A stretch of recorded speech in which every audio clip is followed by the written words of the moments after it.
May ilang Saduseyo na lumapit kay Jesus at nagtanong. Ang mga Saduseyo ay hindi naniniwala sa muling pagkabuhay.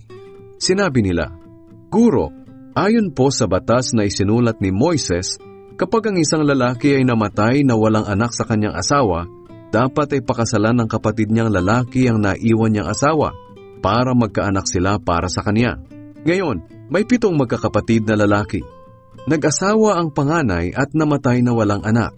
Kaya ang byuda ay napangasawa ng ikalawang kapatid, pero namatay din siya na wala silang anak. Ganoon din ang nangyari sa ikatlo hanggang sa ikapitong kapatid. Namatay silang lahat na walang anak sa babae. At kinalaunan, namatay din ang babae.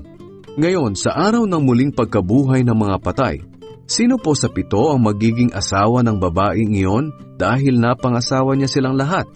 Sumagot si Jesus, "Ang mga tao sa panahong ito ay nag-aasawa. Ngunit ang mga taong mamarapati ng Diyos na mabuhay muli sa panahong darating ay hindi na mag-aasawa.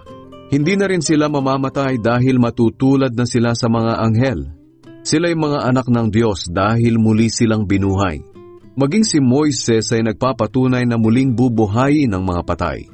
Sapagkat nang naroon siya sa nagliliyab na mababang punong kahoy, tinawag niya ang Panginoon na Diyos nina Abraham, Isaac at Jacob. Hindi siya Diyos ng mga patay kundi ng mga buhay. Para sa kanya ang lahat ay buhay." Sinabi ng ilang tagapagturo ng kautusan, "Guro, mahusay ang sagot ninyo." At wala nang nangahas na magtanong sa kanya.